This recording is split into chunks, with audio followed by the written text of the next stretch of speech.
Hello friends, welcome to my channel general talks with Ashish. आज 15 अगस्त है और हैप्पी इंडिपेंडेंस डे। आज का टॉपिक भी काफ़ी इंटरेस्टिंग है। तो जैसे कि सभी लोग जॉब में होते हैं, normally 70% people are in job, लेकिन सारे लोग खुश नहीं होते। जैसे कि आप जब कोई भी वीकेंड आता है तो Monday to Friday when you are in a job you feel very stressed and you don't like the work environment. तो इसका मतलब ये है कि आप एक टॉक्सिक वर्क एनवायरनमेंट में काम कर रहे हैं और उसके सिम्टम्स भी हैं। और जैसे ही फ्राइडे आता है यू फील हैप्पी, लेकिन संडे को आप वेट करते हैं कि जैसे कि मंडे आया तो then again you start feeling pressure. क्योंकि इसका रीज़न क्या है कि आपका मन नहीं है नेक्स्ट डे ऑफिस जाने का, लेकिन मजबूरी होती है, आपको जॉब करना है, कमाना है और अपना फैमिली रन करना है। लेकिन वर्क एनवायरनमेंट उस तरीके का होता है कि जो आपको सूट नहीं करता। तो उसके रीज़न क्या क्या है? Number one, constant blaming. कि कभी भी आप देखेंगे कि जब भी आप ऑफिस जाते हैं वहाँ पे आप कितना ही अच्छा काम कर लें, प्रोजेक्ट ऑन टाइम कर लें, डेडलाइन अपनी कंप्लीट कर लें, टास्क भी कर लें, लेकिन फिर भी बॉस होगा वो आपको क्रिटिसाइज करेगा, ये बोलेगा ये नहीं हुआ, वो नहीं हुआ। जो आपके जो मेन टास्क है वो कंप्लीट ना करने के बावजूद भी वो आपको ब्लेम करता है। तो इससे क्या है, आपको हमेशा स्ट्रेस में रहते हैं और आपको सेल्फ डाउट करते हैं। उससे कॉन्फिडेंस भी कम रहता है और प्रोडक्टिविटी भी लेस रहती है। कि अगर कोई कॉन्स्टेंटली आपको क्रिटिसाइज करे तो वो एक बहुत बड़ी बात है। नाउ नंबर सेकंड में एक फेवरेटिज्म भी बहुत इंपॉर्टेंट पार्ट है।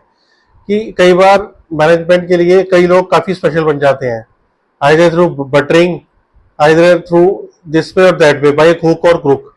वो क्या करते हैं कि मैनेजमेंट को खुश करने के लिए चाहे वो काम ना करें बट उनकी प्रॉपर बटरिंग करते हैं, जिससे कि वो उनके कुछ फेवरेट बन जाते हैं। और इसके कारण जो प्रोडक्टिव पीपल होते हैं उनका टाइमली प्रमोशन नहीं होता और वो हमेशा स्ट्रेसफुल मोड में रहते हैं कि चाहे वो कितना भी अच्छा काम कर ले, कितना भी अच्छा परफॉर्म कर ले, लेकिन जब at the time of increments और this thing boss will recommend those people who are quite near to him. तो इसलिए एक ये भी बहुत बड़ा प्रॉब्लम है। Number third, politics. See, politics plays an very important role in the corporate world. I will not say कि you can't ignore complete politics. Politics also will help you out sometime in gaining that position. लेकिन अगर excessive politics होगा तो उस case में वहाँ का जो वर्क एनवायरनमेंट है वो फिजिबल नहीं होगा लोगों के लिए। कि जो कोई अच्छा काम कर रहा है बेचारा, वो हमेशा उसके कारण सफर ही करेगा। और क्योंकि हर जगह पॉलिटिक्स रहेगी, गॉसिपिंग रहेगी, लोग ट्रस्टेबल नहीं होंगे वहाँ पे। क्योंकि क्या है कि उस ऑर्गेनाइजेशन के अंदर लोग छोटे छोटे ग्रुप्स बना लेते हैं और वो एक दूसरे को आगे बैक स्टैबिंग करते हैं, जिसके कारण आपकी प्रोडक्टिविटी भी कम हो जाती है और आप काफ़ी फील लो करते हैं। तो ये एक हो गया third point. Now fourth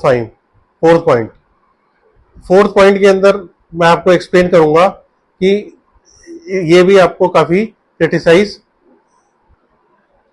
number 4 point, excessive criticism.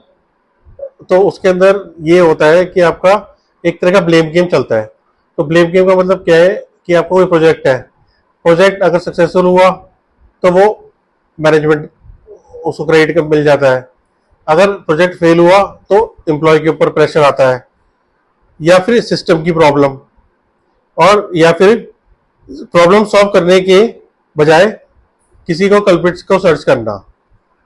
तो ये ब्लेम गेम भी बहुत चलता है टॉक्सिक वर्क कल्चर के अंदर।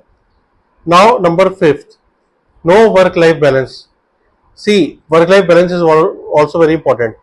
आप जॉब कर रहे हैं और साथ साथ अगर आप जॉब में एक्सेसिव टाइम आपका जा रहा है और अपने फैमिली को टाइम नहीं दे पा रहे, तो वो भी एक बहुत बड़ा स्ट्रेसफुल का पार्ट है। तो वर्क लाइफ बैलेंस भी होना भी बहुत जरूरी है। लेकिन टॉक्सिक वर्क एनवायरनमेंट में वर्क लाइफ बैलेंस जो है मेंटेन नहीं हो पाता। इसका रीज़न क्या है? जैसे कि आपको हमेशा ईमेल्स पे रहना पड़ता है, late night emails, late night meetings. अगर आप, या तो आपके बॉस ने कोई कॉल सेट कर दिया और लेट नाइट, और उसके बाद वो कंटिन्यूटी आपको 2-2 घंटे लेकर कॉल्स पे बैठा है और आपका वर्क लाइफ बैलेंस कुछ है ही नहीं, तो ये भी आपके लिए बहुत ही स्ट्रेसफुल पार्ट है। तो ये सारे जो फैक्टर्स हैं ये आपको हमेशा स्ट्रेसफुल मोड पे रहेंगे और हमेशा you won't be very happy. देखिए, जॉब करेंगे तो डेफिनेटली मैं ये नहीं कहूँगा कि हमेशा आपके हिसाब से सारी चीज़ें आपको मिलेंगी, लेकिन एक हेल्दी वर्क एनवायरनमेंट में जो एम्प्लॉय है वो ही फील्स वेरी हैप्पी और his work is also very productive, he feels very confident. Timely trainings होती हैं, टाइमली उसे क्या उसका जो वर्क लाइफ बैलेंस है मेंटेन रहता है, जिससे कि वो कभी फील डिमोटिवेटेड नहीं हो जाता और हमेशा वो मोटिवेटेड रहता है।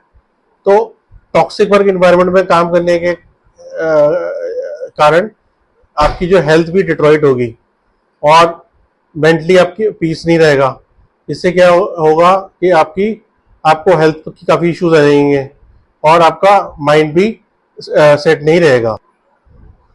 तो टॉक्सिक वर्क एनवायरनमेंट से ये बहुत सारी प्रॉब्लम्स हैं। अब ये प्रॉब्लम्स तो है, लेकिन इनका सॉल्यूशन क्या है? तो सॉल्यूशन वही है, नंबर 1 सॉल्यूशन है कि start enjoying your work. Number 1, अपने वर्क को एंजॉय करें rather than be in the toxic environment. Enjoy your work. Number 2, start doing networking. See, networking is also very important. आप अपने एक नेटवर्किंग क्रिएट करें जिससे कि आपको हेल्प मिलेगा कि definitely new opportunity find out करने का। कि networking is also very important कि आपको अगर क्या बोलते हैं अपने करियर में ग्रो करना है तो नेटवर्किंग एक ऐसा स्ट्रॉन्ग पॉइंट है कि आप अगर नेटवर्किंग करते हैं तो जिससे कि आपको थ्रू लिंक्डइन हो गया या अपने फ्रेंड्स हो गया या फिर कोई बॉस है उससे टच में रहे जो आपको हेल्प करे to find out the better opportunity. तो so networking is also very important. Number 3, skilling पे काम करें, न्यू स्किल्स लर्न करें। बिकॉज आपको अगर आपके स्किल्स सेपरेट होंगे और आपकी कम्युनिकेशन स्ट्रॉन्ग होगी, so in that scenario nobody is going to touch you and basically trying to take advantage of yours। तो इसलिए आपको अपनी स्किल्स पे भी बहुत काम करने की जरूरत है और स्किल्स पे अच्छा काम करेंगे आप, एक आपकी पर्सनैलिटी रिफाइन होगी और काफ़ी इंप्रूव करेंगे। नाउ उसके बाद आपको ये भी बहुत ज़रूरी है कि हर चीज़ में अपने लिए वीकनेस आइडेंटिफाई नहीं करनी। टॉक्सिक वर्क एनवायरनमेंट में अपने आप को हमेशा पॉजिटिव पोर्ट्रे करना है। आपका कॉन्फिडेंस जो लेवल है हमेशा अप होना चाहिए, जिससे कि आप जो भी सराउंडिंग्स में नेगेटिविटी है उसको आराम से मीट अप कर सकें और प्रॉपरली उसको आप रिजॉल्व कर सकें। और उसके बाद नंबर 5, अगर फिर भी चीज़ें आपके हिसाब से नहीं हो पा रही हैं या आप बहुत ही ज़्यादा परेशान हो चुके हैं, तो एंड में आप ट्राई एन एग्जिट प्लान, आप एक एग्जिट प्लान भी अपने लिए तैयार कर सकते हैं कि by working on your skills and try to find an exit. तो गाइस, ये टॉक्सिक एनवायरनमेंट की बहुत नेगेटिव चीज़ें हैं जो इम्पैक्ट करती हैं। तो होपफुली आज का वीडियो आपको पसंद आया होगा। सो प्लीज़ लाइक करें, शेयर करें और सब्सक्राइब करें और कमेंट जरूर करें। तो thank you for watching this my channel. Bye.